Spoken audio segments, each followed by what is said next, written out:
People often like underestimate the economic calculus with automation. And I think that's the same thing that's gonna happen with AI, that at the end of the day, there's a lot of tasks that even GPT already exceeds the cost of getting a decent human to do the job. Like, you're spot on. To give you another example from my past, an automated fork truck called an ATL, automated truck loader or automated vehicle. 5 years ago, $250,000 a piece. Way too expensive to replace an hourly worker doing warehouse work. Last year, 2 years ago, they're under $100,000, right? And so now the economics changes.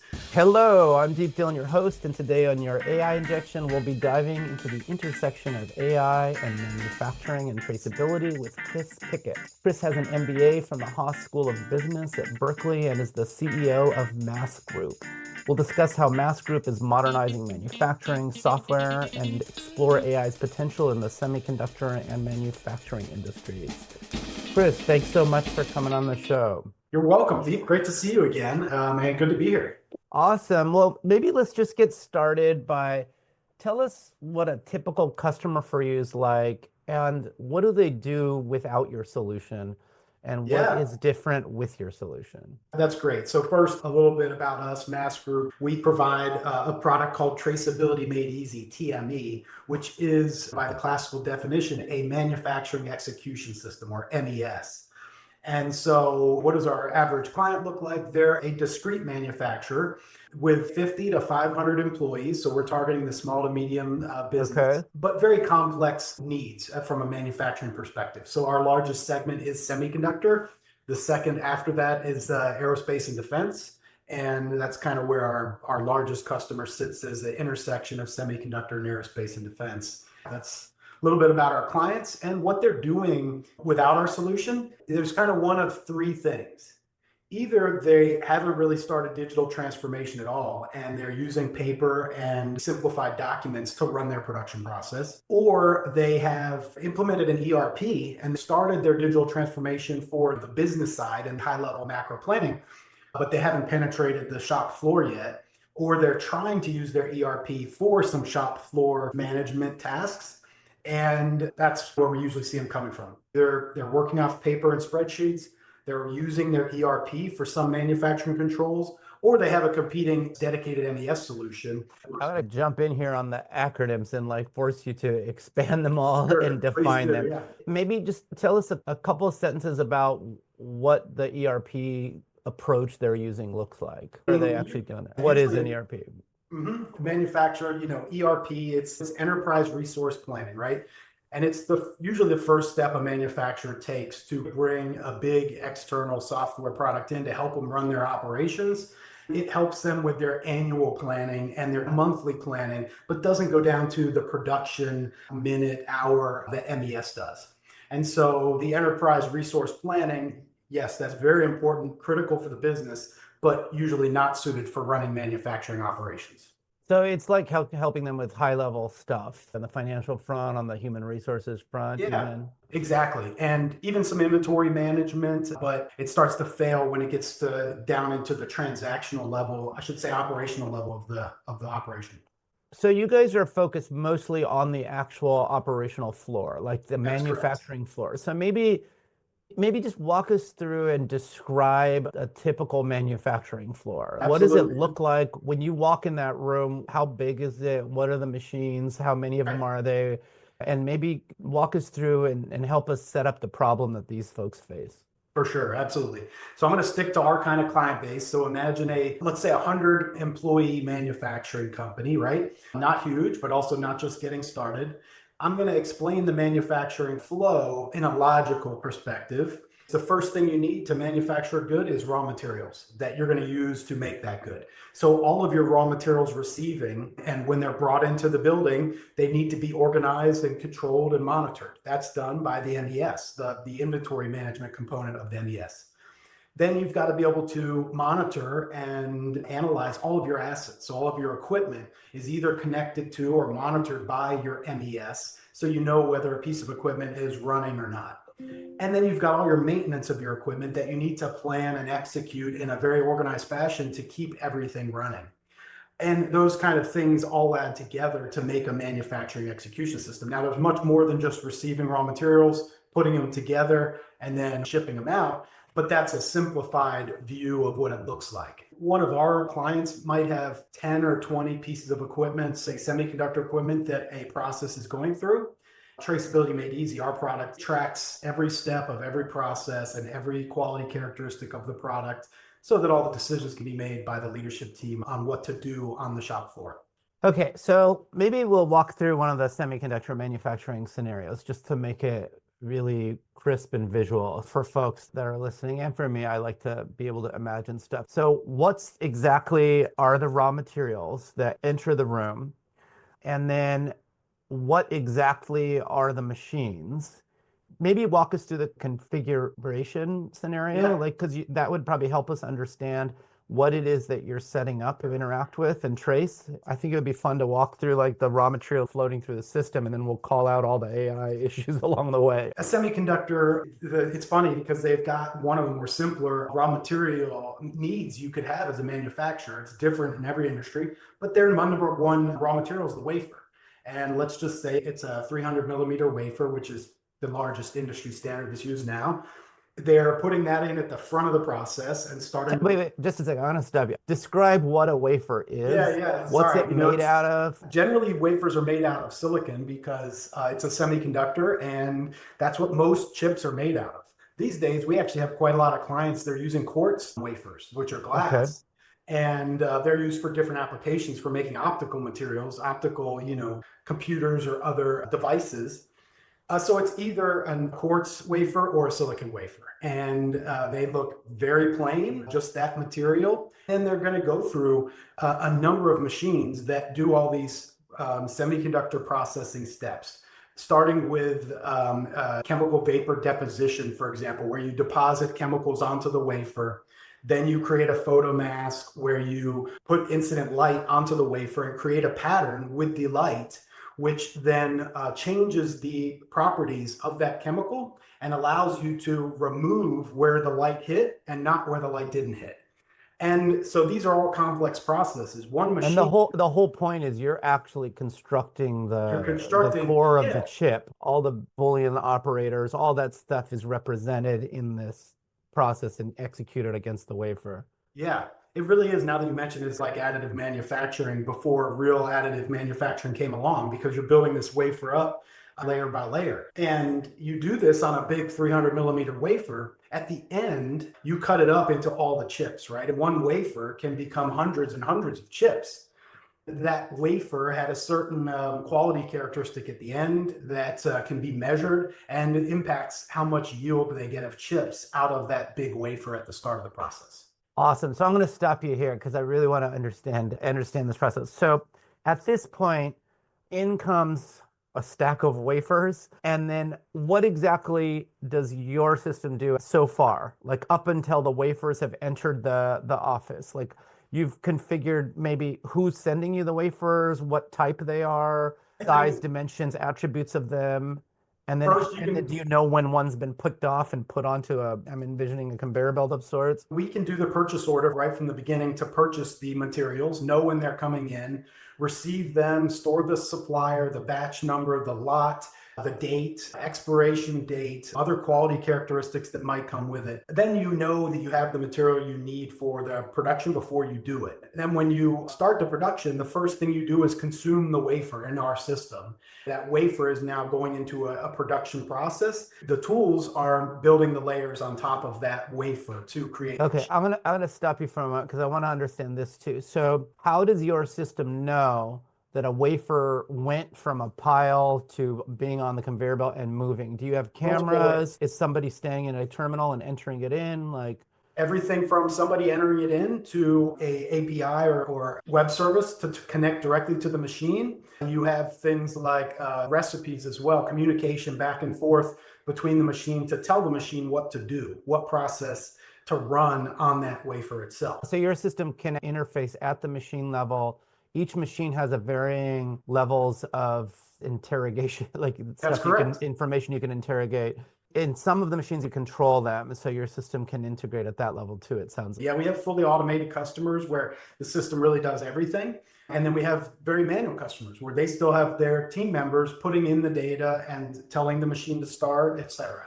I get it. So when you said you had an array of customers, everything from manual and paper processes, you were being quite literal. They might have in the olden days had a log book and somebody logs in there, hey, we just took wafer XYZ, stuck it on the conveyor belt. That got upgraded in the digital transformation phase to maybe a spreadsheet or a tailored application, but again, requiring human input. Then that got upgraded to network accessible machines that could take care of that process by itself that you can integrate. And you have to operate in all scenarios. We have to operate in all scenarios. We're targeting small to medium-sized manufacturers. We're not going after the big enterprise, which is a different game. In the small to medium size, we're going after all those people. And it's this natural evolution as you get more sophisticated as a manufacturer. It's this trajectory they follow as they develop and grow. Okay, awesome. So let's go back to the wafer now. So now the wafer is on that conveyor belt and it went into the first machine. What is that machine and what's happening to it? Not quite a conveyor belt. Usually wafers are moved in what's called FOUPs. You might have 25 wafers in a big cartridge called a FOUP, and that cartridge is loaded into a piece of equipment. Then it takes one wafer at a time. This equipment, it might be the size of this room, or it could be a small benchtop tester for testing the wafers. It might spend hours in one piece of equipment. And this is where semiconductor, again, is very different than other manufacturing. A wafer can take 30 to 60 days to make into chips. And that's because it has to go through process after process, hours and hours of all these And there's steps. probably like drying time or something Exactly. adding to that latency. And so when it goes in, it depends on the type of machine, but generally these are very specialized machines that have one specific function, and then they just get run through 30, 40 times to do it over and build those layers. You have a different mask for every layer so that you're creating a different subsystem of design components on the chip for every layer, and that's what makes your end device in the end. I don't know how deep you want to dig into semiconductor. Just so you know, I was in Portugal not too long ago and toured this is the manufacturing mental model I've got. This is like circa 1700s. But basically, like, in come the raw materials, which were sardines, fish, and then there's a bunch of people, and your FOUP they had this big tray with like a bunch of these fish in there, and there's all these discrete steps, stations, sets of people chopping and dicing. There's a physical floor, stuff's moving from station to station. In each station, there is an operation that takes place, manual or mechanistic, and data that needs to be pulled into your system at every point in time, and then you're going to operate on it. That's 100% correct. So I think you hit on the key point there, which is in manufacturing, the real traceability and data that you need is every step of that process, what is being done by who, and the data being collected.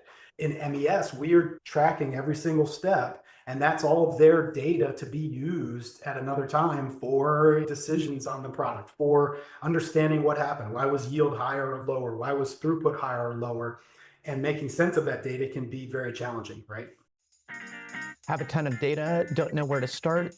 Chat with one of our principal data scientists at xionyx.com. That's XYONIX.com. You'll talk to an expert, not a salesperson. Okay, I think I got the high level landscape. Maybe let's talk a little bit about the data that you actually are pulling in and a little bit on the configuration process. I'm going to just try to say to you what I think happens, and then you tell me where I'm wrong or don't quite have it. So I think if you go into I'm going to guess how you interact. You sell to one of these small to medium-sized manufacturers. The first thing you probably have to do is get on their floor, walk around and see what they do today. You're going to have a sense of what their equipment is and how you're going to interact. You probably have to build a whole model of it so that you've got a diagram of the discrete steps. Then I imagine you have to like interface either with their paper process, digital process, or the machine's systems directly. You probably have folks that show up on site, figure out what's going on. You probably have written adapters for all of the normal sets of types of machines that are in your space. And then you're able to install them, fire them up, connect with the machines. You probably run into a list of problems there where Some machines maybe have stuff, but you have to physically access the information because they predate the networking age. Other times you have everything from paper to spreadsheets to tailored applications that might have APIs that you can get at. And so you have to figure out how to get to it all. And then once you get it all, you're basically after what are the inputs to that stage? What are the outputs from that stage of the manufacturing? And then you probably have to have some kind of observation or interpretation on the outputs so that you can look at an image of a produced wafer and identify defects or problems. Yeah, spot on. I mean, going back to the beginning, you mentioned the implementation. What we do as we're working with a prospect is really look at where is the value in their operation and how can we help them extract and collect that value. And if we can't, then we don't have any business doing business with them because we want to create value for them. So we start with a value creation investigation with them before the sale and during the selling process where we can align on where is the value. Is it avoiding unplanned downtime? Is it better quality? Is it traceability and guarantees to your customers down the stream? And how do we extract that? A lot of the time you mentioned integration. So first, you're right. We need to manage equipment that is 40 years old, just stamping a piece of metal.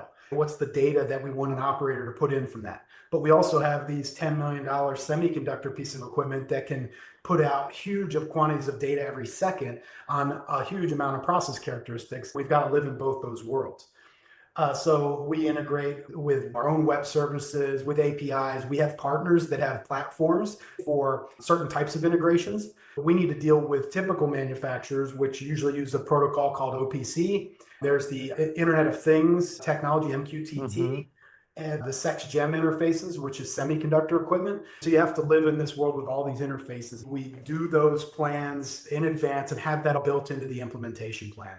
You know, the intersection of information technology and operations technology is really important to us too. So we spend a lot of time talking about the integration points with other systems.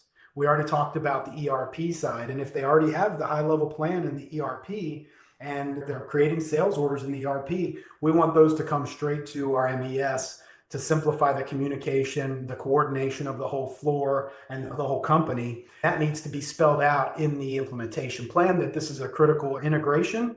And there's other integrations like that too throughout the operation.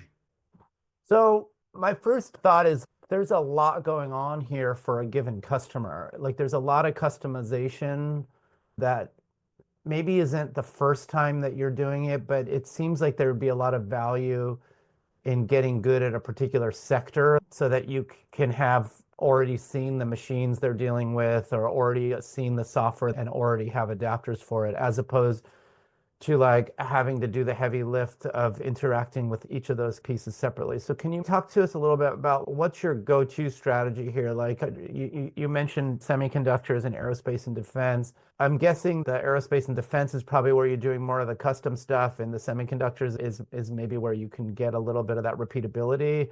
But talk us through some of the challenges that you guys experience. Yeah, you're right. It's this challenge of being general and horizontal versus vertical and specific. What's interesting in manufacturing versus other markets is it changes pretty drastically as you grow to the enterprise level in manufacturing. At the small to medium-sized business, I would argue doing the basics of manufacturing is much more important than doing some specific vertical need of your industry most of the time. Receiving raw materials in every manufacturer is pretty similar, right? It's not that different. How you put things in a warehouse, where you put them, store them safely, organized, how you do your monthly inventory controls, your annual inventory controls. As you get really sophisticated and you grow to an operation of thousands of people, that's massive. Now you need really specific vertical features. So we're much more focused on manufacturing for complex, discrete goods in the small to medium-sized range of customers. The beauty of TME is it's very configurable and doesn't require customization on implementation. So back to your implementation question, we work with the client on their first production process build out in TME when we build their production process and digitize it into TME. And after that, they can do the rest themselves, because it's all through the UI and the design of the workflow in our software. So it's not like you're sending out your solutions experts to implement everything on behalf of your customer. That might be like a white glove service or something, but for the most part, they're doing it. Does that come down to them writing adapters for particular machines to get particular data outputs if needed? Can that be shared with other clients? How does that?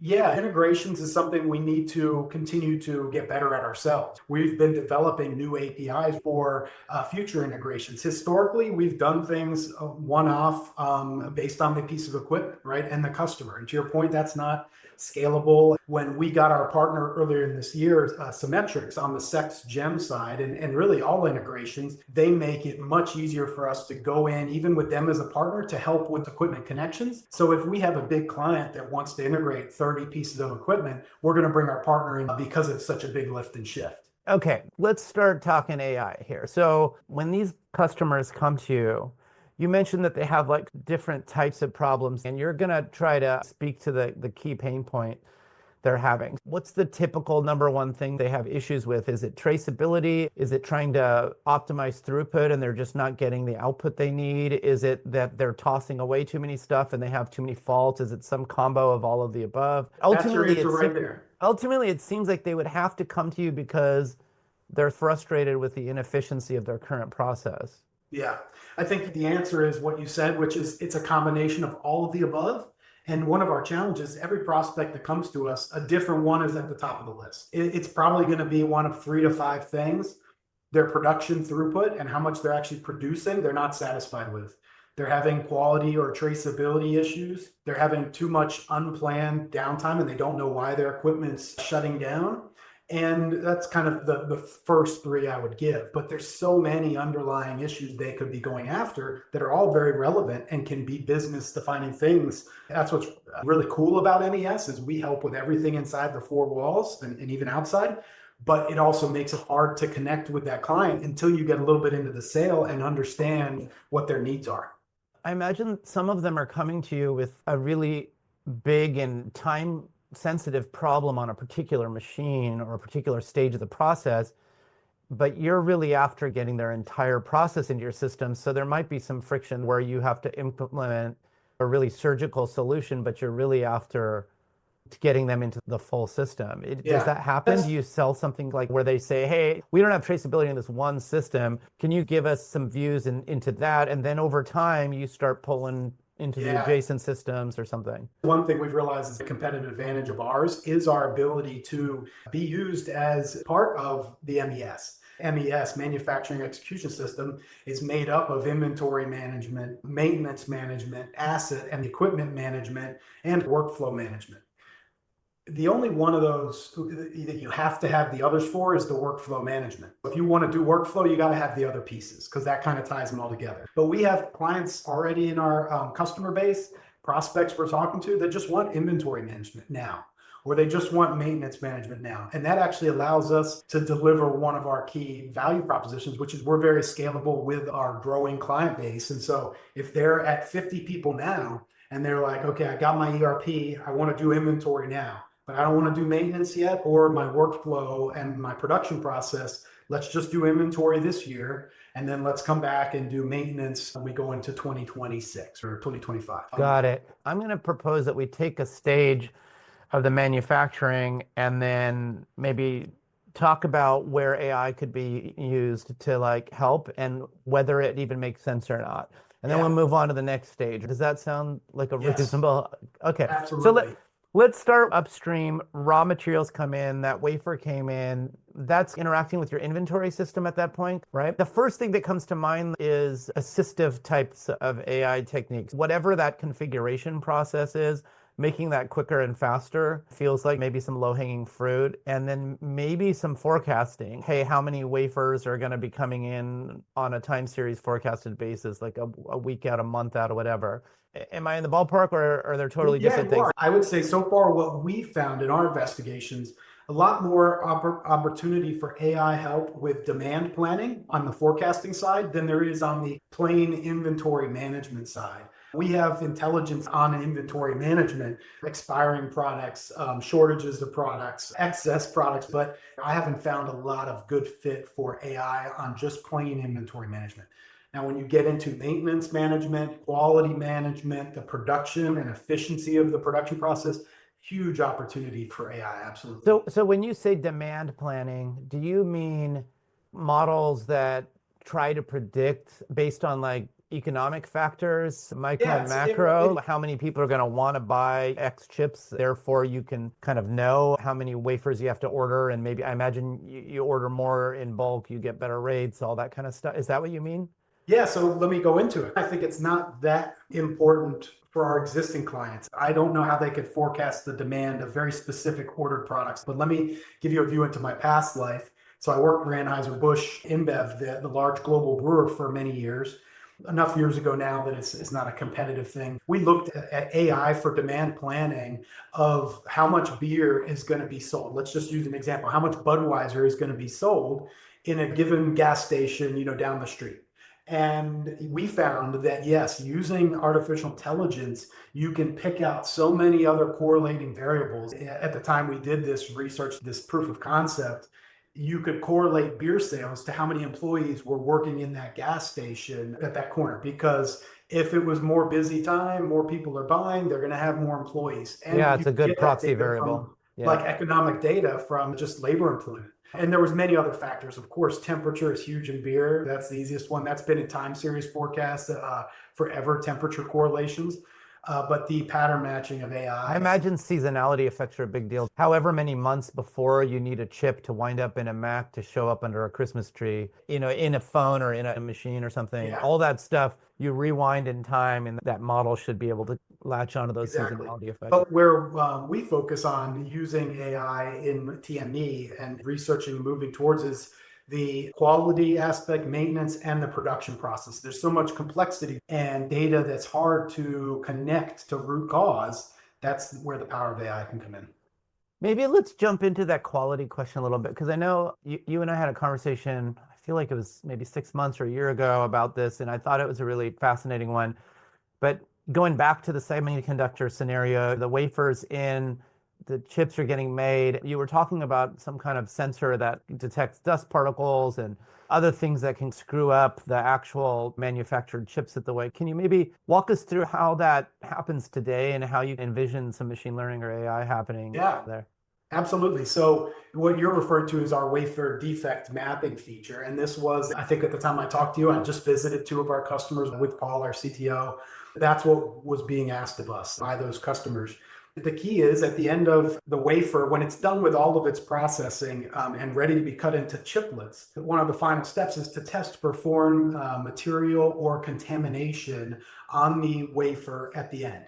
The way we do that is we allow the customer to digitally represent the wafer in our software, break that wafer down into as many chiplets as they want, and then track defects by position on the wafer with as much fidelity as they want. That allows them to know, okay, let's say I got a 70% yield out of this wafer. That means only 70 out of 100 chips were usable and the other 30 weren't. That's a big inefficiency. Now you know it's these 30 on the upper right portion of the wafer. And then you have in the system the data where your quality issue is on the wafer, and you have every single step that process went through. Which machine did it go through? Which asset? Who did what? What were the quality characteristics, the process parameters, the temperature, the pressure, the flow rate, et cetera, et cetera.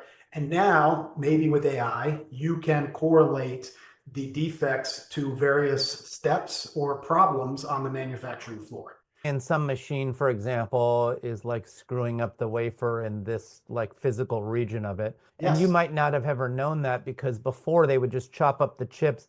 I don't know how they assess whether they work or not, but at worst case scenarios, they fire them up, and run through a bunch of software tests.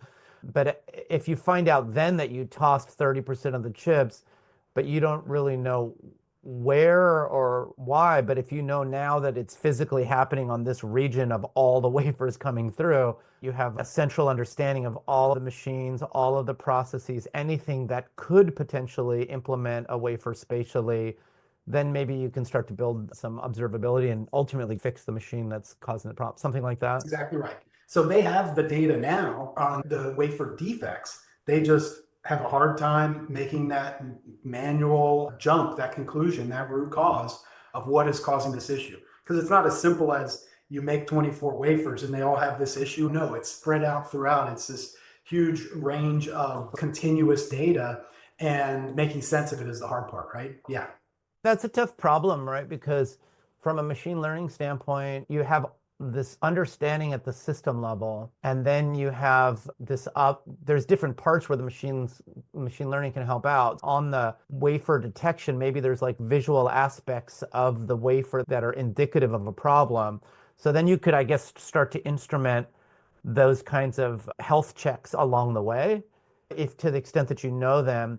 But to the extent that you're just presented with a particular scenario, hey, 30% of our chips went bad, we don't know why, it's not like enough data to build a training model to be able to automatically go back to the machine. It feels like a multi-step process where you're taking each input-output scenario, putting in an iterative process for improving the health check on that output, and then elevating that to a dashboard or something. As you improve the quality of that health check, then you'll start to understand a scenario. So for example, you find out that I had a spatially contributing problem in a particular machine. Maybe you didn't have a thing that automatically detected that before. So now your team goes off and you deploy a new model for that particular scenario, and you catch and prevent a whole future line of potential errors. Yeah. What I'm very interested in is this concept of, do you have any domain and specific knowledge of the process, or can you use general models as well? Because I think that's in manufacturing and being able to scale solutions, that to me is very influential on how well we can do this for our clients. I can see the hope for a general model with a baseline of a whole lot of manufacturing data from all the steps that it went through, that's just kind of based on a step-by-step consecutive process, and data mixed in there when they do quality checks between steps, and that one final outcome at the end with the yield, having all that data to make a general model on defect detection and root cause, I think could be possible. But when you get to what we talked about earlier, the vertical nature versus horizontal of manufacturing, and you get into these much more specific needs of manufacturers, I think you'll need more domain knowledge and specific model solutions to solve problems. Need help building a great chatbot, or perhaps help with computer vision, natural language processing, automated content creation, conversational understanding, time series forecasting, customer behavior analytics? Reach out to us at xionyx.com. That's XYONIX.com. Maybe we can help. So one of the things I like to do on the show is we basically try to cover three things. The whole show's about AI.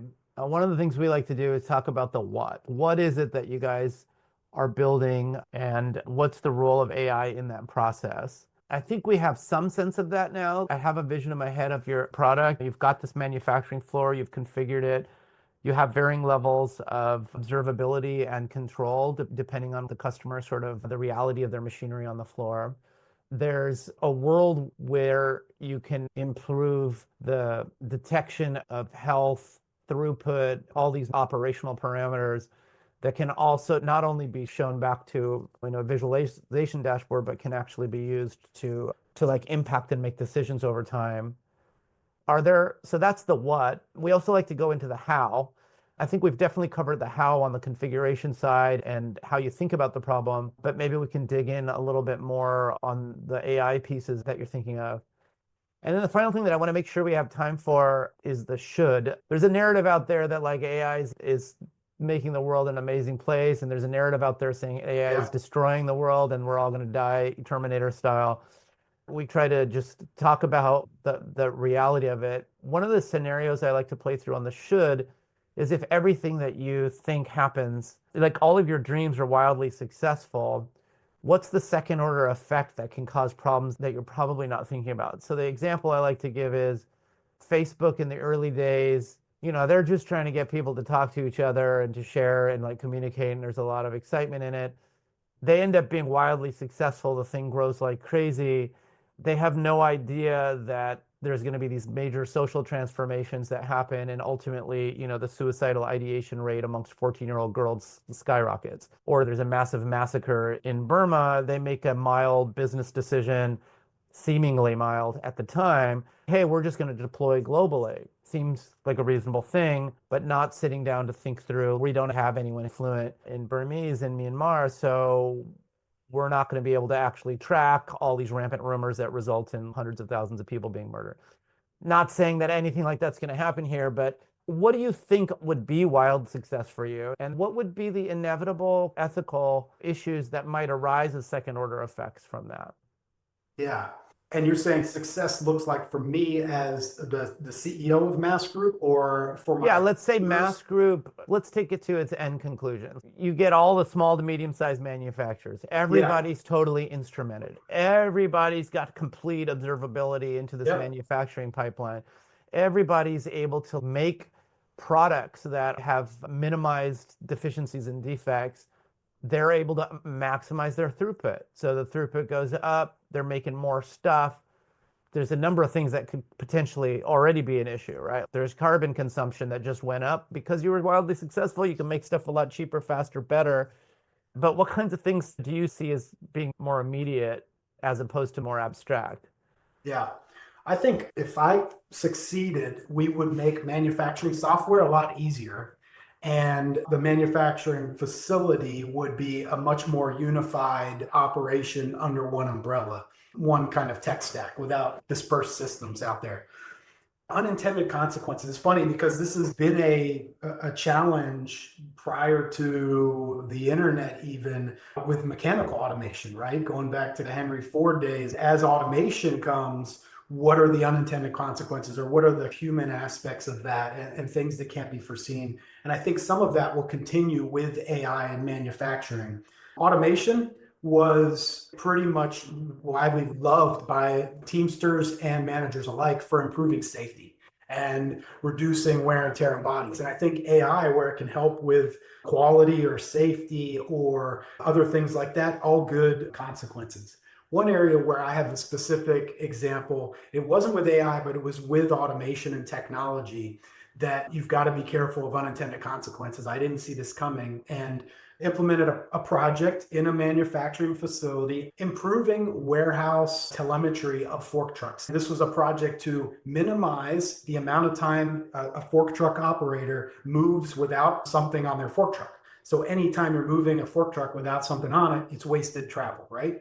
So the idea here is you minimize wasted travel around the warehouse management system, optimizing the workflow so you go from point to point. Where you're always picking something up and dropping it off, yeah. And so it seems great. And we could show, man, it's saving us 5% of labor.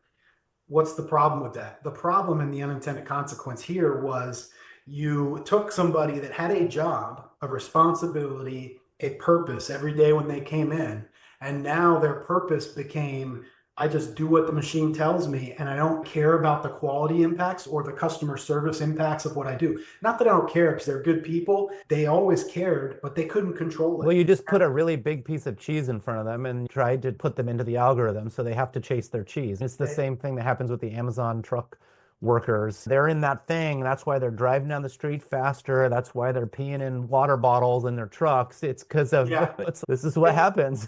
Except ours wasn't driven by financial motives. They had no change to their financial motives. It was just what we were asking them to do. Before, one guy would load one truck and he was responsible for that whole truck. Now you had 20 people and you didn't know if that truck was going to be properly loaded because they all did 1/20th of the work. In regards to artificial intelligence, unintended human consequences is what I would be worried about the most. I think with our client base, I don't envision any of our typical client base, 50 to 500 employee manufacturers, being fully automated. It's going to be so rare that you're going to need the people to interpret the data, to also act on the AI, to operate some of this very sophisticated equipment. Still need somebody to monitor and push some buttons every once in a while. That's what most of our clients are like. They're pretty complex. They're lower number of employees, but those people are always going to need to be able to understand that AI and take action based on the recommendations of the algorithm. Yeah, so there's a couple of examples in, I guess, recent history. So the two that I think of that I want to relate back to the scenario you're posing and see what you think. One is when anti-lock brakes first came out. Pre-anti-lock brakes, I was a pretty avid snowboarder and skier at the time. Driving to the mountains, it was quite a skill to be able to drive a 1975 Ford Maverick with bald tires in high school up to the mountain. You got really good at pumping brakes and doing all this stuff. And then anti-lock brakes come out, and there was a period of time, a good period of time, where all cars didn't have ABS. When you go into a skid without ABS, you must pump the brakes. When you go into a skid with ABS, you must not pump the brakes. All of a sudden, there's a brain issue here. What do I do? Do I pump? Do I not pump? And it turns out if you have ABS and you do pump, depending on who's the driver at the moment, it causes a problem. Now, a more recent example is Tesla with the self-driving car in it. Those things are actually getting like pretty good now. Like, I've spent a fair amount of time checking out the self-driving. So good, in fact, that people keep one finger on the steering wheel and fall asleep. One of the fears I have is that we're asking humans to step into a scenario where machines are doing an incredibly good job the vast majority of the time. But I wonder, today, does a radiologist overseeing the output of an MRI analysis still have the skills to know when it's right and wrong? I would argue yes, because they're actually doing it all the time. But maybe in 20 years, is there a fear of the Homer Simpson phenomenon where there's a nuclear plant and he knows there's buttons, but the thing just runs itself? Does that kind of a scenario come up where we get so much automation, so much fault detection happening by the systems that the humans don't get exposed to the problems enough to learn to how to intercede? They get bored because the machines are doing everything and it's no longer fun to just be the supervisor. Are there some risks on that front? I mean, it feels to me like we've lived this scenario in other arenas quite a bit.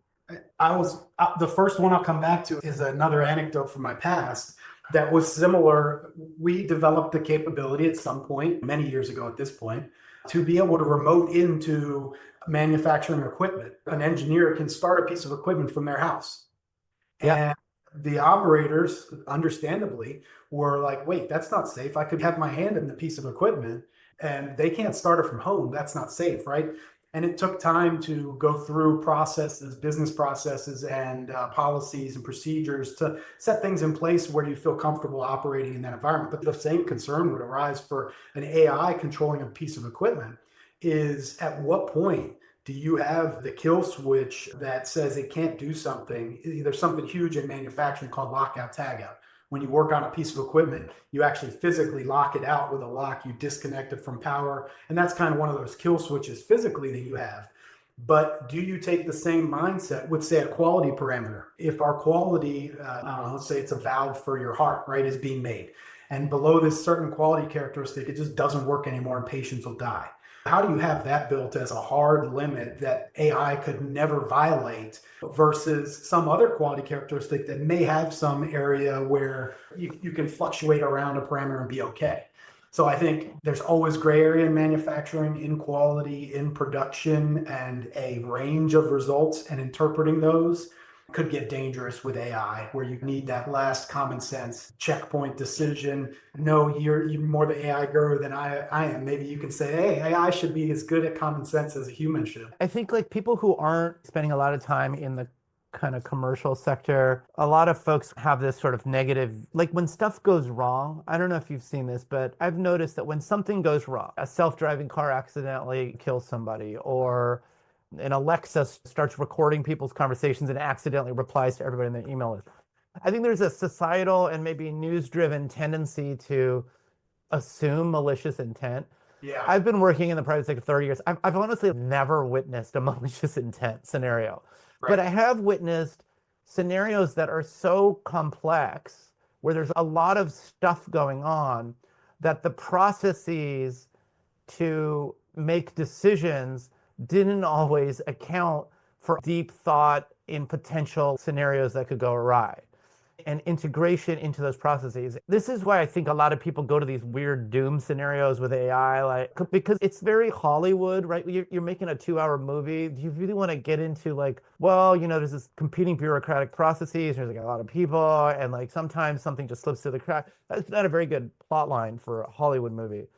Going back to the machines, when you introduce automation, somewhere in that process needs to be the human experts that are really thinking through each stage, not only in the upfront automation process, but in the iterative refinement process of stuff that can go wrong, so that we make sure that the knobs and dials and controls we give to these automated systems are really thought through. Like the example you gave is a terrific one of, the engineers wanted to be able to remote start a machine from home, and somebody saying, well, yeah, my hand can be in there. But you could imagine a world where there aren't people walking around in the shop floor anymore, that it really is already automated. But every once in a while, say once every, I don't know, 30 days or something, an inspector or somebody walks in. You could imagine in that scenario, nobody thought to instinctively say that somebody's hands could be in the machine because it was not a normal part of the scenario. It feels to me like that could be where the trade-off is between the need to make money and bring efficiencies, thinking these safety scenarios through. Things like security, safety, ethical considerations, they're generally seen as costs, not as functionally leading. That seems like the real risk that rarely gets talked about because we're too busy fantasizing about utterly unrealistic Terminator scenarios. Yeah, I do think that whereas automation has been driving this discussion in manufacturing for decades, this whole question, I mean, you see it even in the port strikes, right? The port strikes are a lot about automation replacing the port workers, and that's what they're negotiating around. So AI now coming to the picture, it's like already done it in manufacturing to a certain extent with all the technology and the automation that's been there, but it's just different. And I think it may not be as big of a challenge as it is in other areas. Like if you're developing weapons systems and now you got drones that are AI, right? And they can kill people. That's probably a little more severe. So maybe some of the growing pains that manufacturing's already gone through. I think that's a really good point. I was actually chatting with my son a while ago. He's a Finnish carpenter. Like the analogy he gave me is, he says, people assume that just because something can be automated, that it makes economic sense to automate it. But he used the example of a particular tool that you can buy fairly cheap, maybe like under $1,000. And this tool can save a lot of time. He said nobody uses this tool, even though it's readily available, it's everywhere. And he says it's because it takes 10 minutes to pull out of your truck and set up, and the alternative takes a few minutes less. We got onto those Tesla Optimus robot things, like this whole idea of humanoid robots like showing up, in the construction arena. His argument is like, okay, so I'm dropping 35K on a robot that can walk around. I got to charge it. I got to do all this stuff. Might make sense in like highly repetitive scenarios, but people often underestimate the economic calculus with automation. And I think that's the same thing that's going to happen with AI, that at the end of the day, there's a lot of tasks that even GPT already exceeds the cost of getting a decent human to do the job. A lot of my GPT responses for systems we're building can be upwards of 50 cents, $1 a response. At that kind of cost, you do 15 of them in an hour, you got yourself a minimum wage worker. You get yourself up to 2025, you got yourself a salaried worker. Like, you're spot on. To give you another example from my past, an automated fork truck, called an ATL, automated truck loader, or automated vehicle, what is it, ACV? 5 years ago, $250,000 a piece. Way too expensive to replace an hourly worker doing warehouse work. Last year, 2 years ago, they're under $100,000, right? And so now the economics changes. I think everybody knows we're in some sort of AI bubble. And I suspect a big part of it is exactly what you're talking about, which is this realization of the cost. And then as we start to realize the cost of AI and all these trials, great tests, we learned a lot, but not really production ready. I don't have any idea how big the bubble will be, but I think there's going to be some pullback. And to your point, your son's point, why I made the point earlier in the conversation about our clients will never be fully automated is exactly the economics and the lack of repeatable work. Yeah, they're doing repeatable work. They might be doing 30, 40% every day. It's the same. But then the next 15 minutes, they're doing something completely brand new that they had to do only today because it's a small company and they're dealing with lots of things going on, right? Yeah, I think a lot of times people talk about job replacement. I feel like that's the wrong word. It's more like task replacement.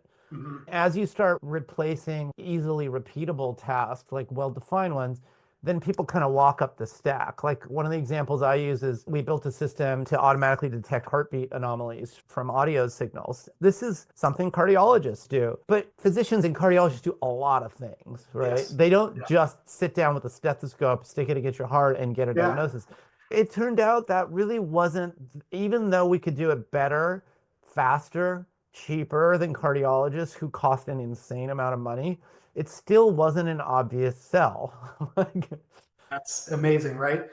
I love your wording there. It's replacing tasks and not jobs. And I would 100% agree with that. And I think that's very similar to the automation. I'll give one more funny anecdote. When I started my career in manufacturing, I joined in a space of the warehouse. There was a person pulling empty boxes off of a conveyor and putting them onto a pallet. 10 feet away, there was a person taking the empty boxes off the pallet and putting them back onto a different conveyor.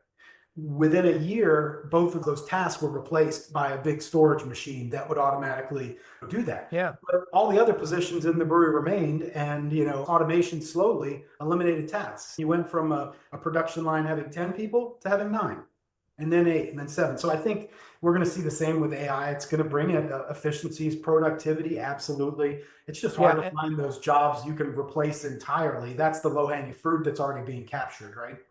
Yeah, and I would also argue that it depends, but when easily automatable tasks get replaced by machines, and this story goes back a few hundred years, people come up with other things to do, and they can often be higher stack. Like they require more cognitive load, more emotional load. Machines are not going to be carrying the emotional load very soon. I'm sure there's plenty of companies raising money on this idea, but nobody wants to go to a bar with a bunch of machines giving them a drink. Like nobody wants that. It just doesn't want it. But I could see a world where like trained psychotherapists or bartenders, like I could see that world. One last question that I always end on. Let's fast forward 5 to 10 years out, all your dreams come true. What's going on? What does the world of Mass Group look like at that point?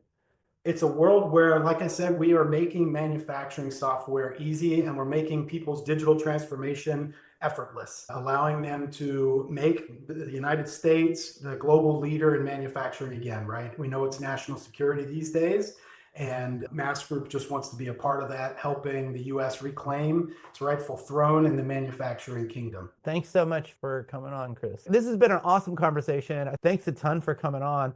Is there anything that we missed that you feel like you'd love to address? No, I think, we've obviously talked a lot about AI and building that into our future. We also are always looking for partners out there that are interested in the manufacturing software ecosystem. So if anybody wants to reach out and talk, I'd love to talk. Always willing to network and hear what people are up to. Awesome. Yeah. And so for anyone listening, Chris's info will be all in the show notes. Thanks so much for coming on, Chris. This has been awesome. Thanks a lot, Deep. Pleasure. Great to see you. That's all for this episode. I'm Deep Dhillon, your host, saying check back soon for your next AI injection. In the meantime, if you need help injecting AI into your business or project, reach out to us at xionyx.com. That's XYONIX.com. Whether it's text, audio, video, or other business data, we help all kinds of organizations like yours automatically find and operationalize transformative insights.